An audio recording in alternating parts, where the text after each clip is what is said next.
অরিত্র হাসান, সাবাব, আসিফ, শাহিনুর রহমান, সিফাত, আরাফাত, সামির। এই নামগুলো এখন সাগরের ভয়ঙ্কর স্মৃতি। ঢেউয়ের ভেতরে চাপা পড়ে আছে তাদের শেষ আর্তনাদ।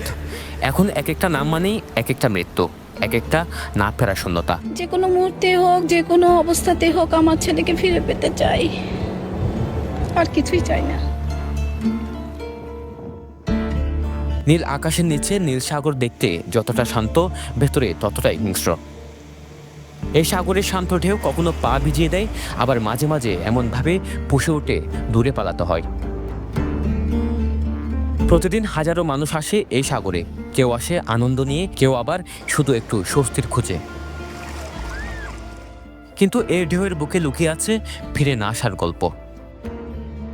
অরিত্র হাসান আজও নিখোঁজ। ঢেউয়ের পর ঢেউ আসে, কিন্তু তার কোনো খোঁজ নেই। সাগর যেন তাকে নিজের গভীরে চিরতরে লুকিয়ে রেখেছে। আমি মিরাকুল, প্রথমে আমি তাকে বলবো, বাবা আমি আজকে থেকে তোমার সঙ্গে চিরকাল থাকবো, আমাকে কিন্তু তুমি ফিরে দিও না বাবা, আমার কাছে তুমি থাকো।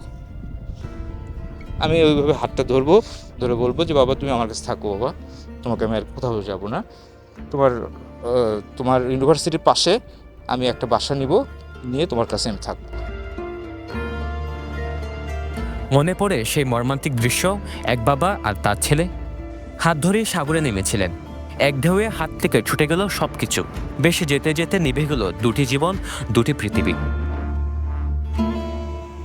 এই সাগর বয়স দেখে না সম্পর্ক, বোঝে না কান্না।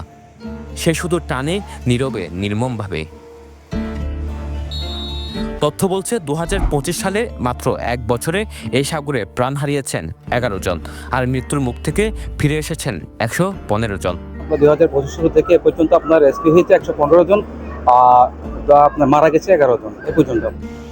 বছরের পর বছর একই প্রশ্ন, সাগরের সৌন্দর্য দেখতে এসে কেন প্রাণ হারাতে হয় মানুষকে? বিশেষজ্ঞরা বলছেন, নির্জন সৈকতে গোসলে নেমে সবচেয়ে বেশি বিপদে পড়ছে মানুষ, আর নির্দেশনা মানেন না অনেকেই।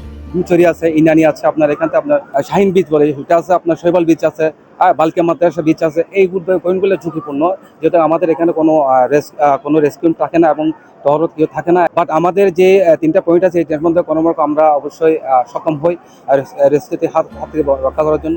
আগামী দিনে দরকার আরও শক্ত নজরদারি, সুস্পষ্ট সতর্ক সংকেত, লাইফগার্ডের সংখ্যা বৃদ্ধি, আর সর্বোপরি মানুষের সচেতনতা। কারণ সাগর শুধু সৌন্দর্যের জায়গা নয়, এটা দায়িত্বেরও জায়গা। একটু সচেতনতায় একটি জীবন বাঁচাতে পারে, একটি সিদ্ধান্ত একটি পরিবারকে চিরদিনের কান্না থেকে রক্ষা করতে পারে। বছর শেষের পথে দাঁড়িয়ে আবার নতুন বছরের অপেক্ষা।